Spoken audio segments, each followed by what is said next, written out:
Okay. Oh. Hello everyone, and welcome to Karma's My Bitch November Energy Forecast. Rhea and I have been doing these forecasts for a long time now, because usually when we sit down to record a podcast, she'll ask me, what should I be expecting out of my week, my month, today, depends on her mood. So we've been doing this for quite some time, and she thought that it would be really helpful if we sort of put it out there. So here we are, and welcome to the November forecast. Perfect. So what's going to happen in November? What won't happen in November? It's a good question. So in trying to understand what November is going to look like, it might help to sort of recap what October was like. So as some of you, most I would say, experienced, October flew by.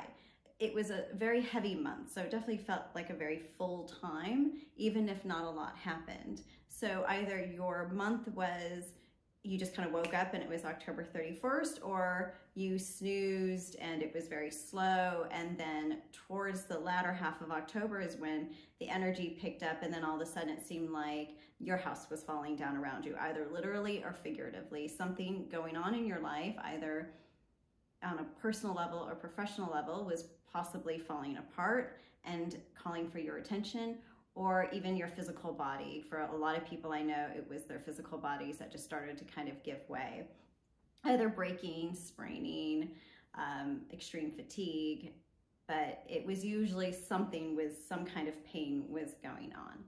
And that's because what we're seeing, and this is sort of what will come this month and into next month, which is that we're going to be forced to tend to things that we haven't been tending to. So it's all about the sort of reevaluating of what is demanding our attention and actually addressing it. So we're gonna feel like there's a scramble in terms of what we're forced to put our energy towards. And that scrambling is going to be, well, what can I get done in the shortest amount of time possible? Because we're just gonna feel very pressed for time, as if there just will never be enough in the day. And I'll tell you before I move on to the next reason, which is the best time to hold on to time will be in the early morning hours or the very, very late hours if you're a night owl like Rhea. What does hold on to time mean? In terms of, you really need to catch your breath. A feeling of, I need something to feel slow, even for an hour. I just need to be able to breathe without feeling as if I'm losing a hold of my day. Okay, that makes sense. Yeah. And that's really important. I just found that if you can manage in the early morning hours, or again, Rhea, for you, just give yourself those moments, because the daylight hours are going to feel quite fast.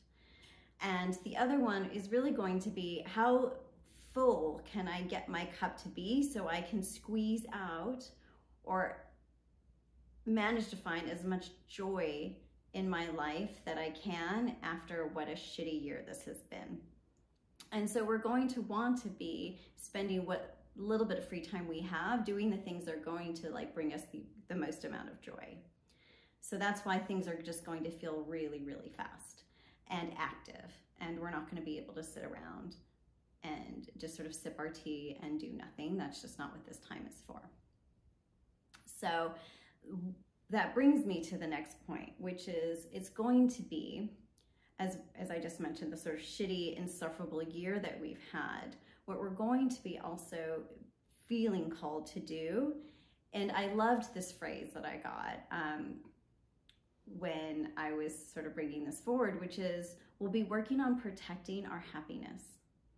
So the theme of November is protect your happiness at all cost. It's not about protecting your peace and what will bring you peace. It's about seeing what it is that fulfills you the most and protecting that with all your heart and at all costs, because it's something that we have not been able to do for a very long time.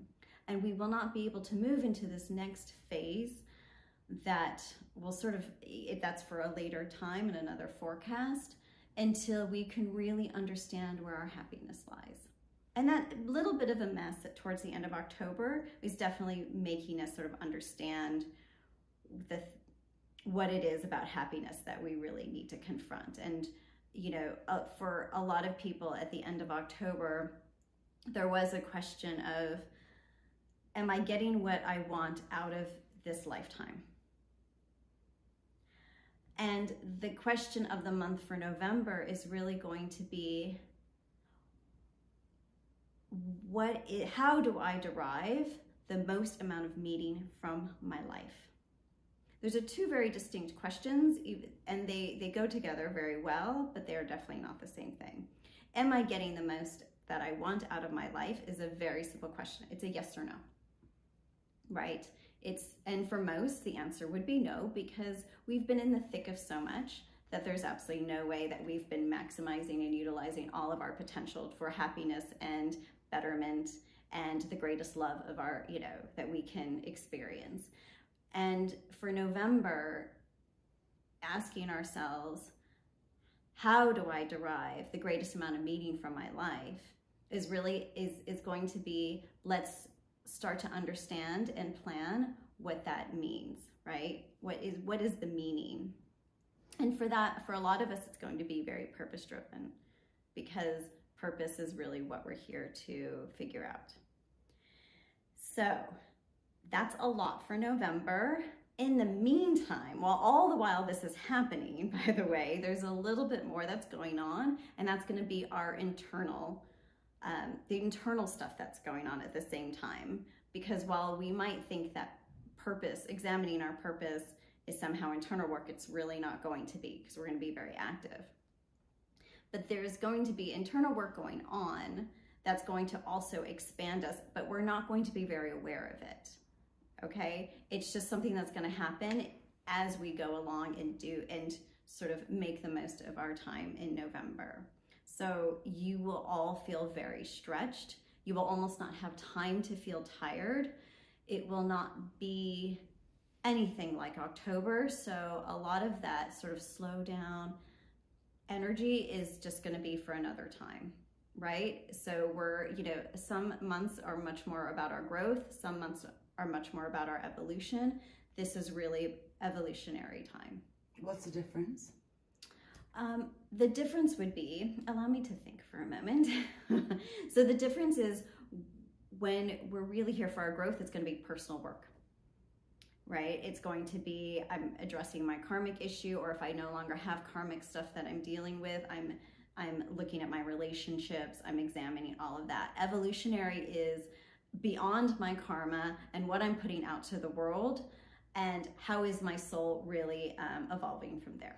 Wait, so is growth more personal and evolution more collective? You can look at it that way, although, you know, our soul's evolution is still very individual. Okay, fine. So growth is more the human life and evolution is more kind of the divine life? Yeah, you can probably, I think that's a very nice, simple way of understanding it, yes. Okay, fine. Sorry for interrupting. Go on. Oh, no, you're not interrupting at all. So do you have any questions, Rhea? Or does anybody else? I mean, I think just for me, so all of November is going to be like that, or are there going to be bits that are easier and bits that are more hectic? The whole, because normally when we talk about this stuff, you end up telling me that some weeks are easier than others, or some, you know, it normally breaks up during that time. Yeah, normally, but no. November is going to feel like an abnormally rushed, hurried month. Yeah, you do have a sort of ramping up of the energy, so you could sort of consider that this first week of November might feel a little bit slower than the subsequent weeks, but it's not going to feel particularly slow. Not like that sort of long yawn of early October for some. And so, what do we do? What are the questions apart from what you said already? What are the things that will make it easier for us to manage this? Oh gosh, I would almost say don't even try to plan around, or don't even try to plan to have a way of coping. You just stay in flow with it. The less you plan, the better off you'll be, because if you're trying to anticipate every move, if you're trying to live by the minute or schedule too much, you're going to give yourself a migraine or make yourself sick. This energy is far too hurried and fast-paced for your brain to really grasp, or for you to be able to get your head around. So it's not going to work to try to hold on. The best thing to do is actually release yourself from the desire to hold on and flow. And then you'll be able to be in harmony with that energy. And when you say look at our purpose, Mm-hmm. and kind of make strides in the what do I want from my life? Is my life happy? The questions that we were asking in October, basically trying to fix that for November. The very loaded questions, very yes. loaded. Are there any things we should be looking at in this month, especially because it's so hurried? Again, when we talked about the internal examination, some of those questions are going to be sort of higher self stuff that's going to be going on as we're living our lives outwardly, right? So we don't really have to dwell on them too much. But if we find ourselves stuck, if we find ourselves emotionally sick, like one thing I'm really seeing with some people is a sort of emotionally sick. You know, my heart is so broken. This relationship is ended, or it is ending, or something in my life is not panning out as expected. That's leading to a certain amount of like emotional, I call it emotional sickness, because it's not just heartbreak, but it's just a massive emotional body break. And that's maybe when it could be helpful to ask these questions, right? What are the things that are going to bring me joy? What are the things I really need to examine? But ultimately, in this time when we're just sort of just trying to keep up and trying to keep pace, we're just better off addressing everything that comes up as it comes up. And just being really open-hearted as we do. If to the best of our ability. I think open-heartedness might be a bit of a stretch for some people at the moment, because some people are just so hurt that the idea of being open-hearted could feel really painful. The point is try not to hold on so much with your mind or your mental body, because that's going to trip you up this month a lot. It's not going to allow you to be in flow if you try to plan. Although that said, if you want to plan some fun stuff and easy stuff, like easy sort of planning, that will you'll do very well this month for sure. Like going out at night, or yes, exactly. Time with friends, time alone, not necessarily just not for self-isolation as much as just sort of self-care and regroup would be very helpful. That sounds like a lot. It's a lot, and I don't think December will be a bit friendlier energetically, relative, but it's not going to be as easy as October either, as early October, I should say. But that's for another forecast. So effectively, it might be a bit difficult, but at least it's going to go by fast. Yes, okay. Thankfully, because it's not something we want to be sitting in for too long.